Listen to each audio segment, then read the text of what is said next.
The Vagina Museum? Yeah, I have. Yeah, I haven't been, but I would like to go. Yeah. I've never ever heard of it. Would you be ready to go to the Vagina Museum? I would go. I'd go with you. Why not? Yeah. The Vagina Museum said it was struggling to make ends meet and could close within a month. It launched a GoFundMe, they got 70k in only a few days. But they say funding is key for them to not only survive but be able to do new exhibition and flourish. 9 Londons that can be quite a common struggle for museums that represent marginalized identities.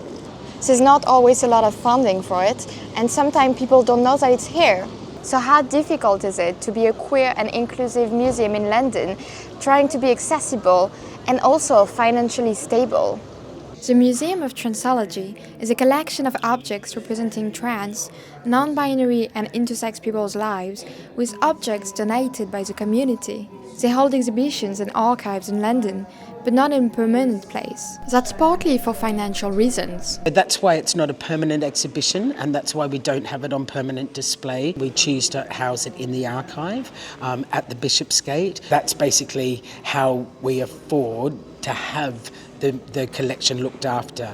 But regarding display, we're funded from project to project, so we have to apply and we rely upon arts and heritage funding.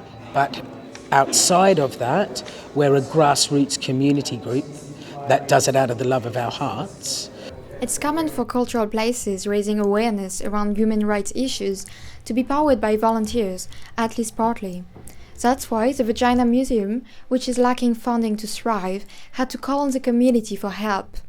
They say they have enough to survive now, but being in a constant state of survival means they don't have the resources to do new exhibitions and blossom. Well, the neighbours Café de Nadas is trying to help them with that. So I was just at De Nadas, and it's right next to the Vagina Museum. And to help them, they started doing these vulvaniadas, which are in the shape of a vulva. And here, part of the money that they make goes to the Vagina Museum.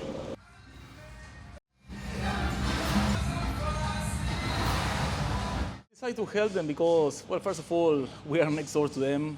It's a nice space for the community, and as much as we can, it's always good to help each other and to support each other. Alright, back to serious things.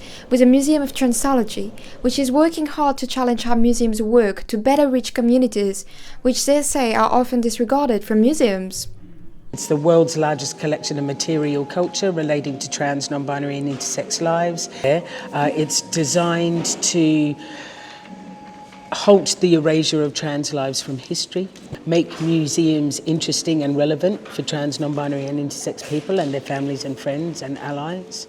Battle the idea that when we're long gone, the only records that remain are legal documents that criminalise us, medical documents that pathologise us, these kind of things that are written by institutions about us, rather than our voices writing our own narratives. So every object has a brown tag attached to it that has the object's story on it, and that object's story is in that person's words, unedited, and so the tag with the story that's attached to the object gets archived as an object, which means it's not able to be separated out in the future by a transphobic curator, for example. For Alex, who's a community curator at the Museum of Transology, it's also an important community space.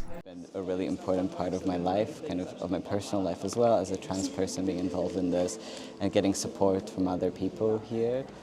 The most important thing about the Museum of Transology is how it brings together trans people, their families and allies, and becomes a space for them to share, to be together, to cry, to share difficult stories. I mean, even today, we had a guided tour by EJ, and there was a family who they've lost parents and their daughter. They've lost their trans daughter, her trans sister. They've lost her to suicide, and one of her objects is in this exhibition. And so the tour became kind of very personal, and it became a place of remembrance as well for this lost life, and for these people to come together and share it with us and with each other.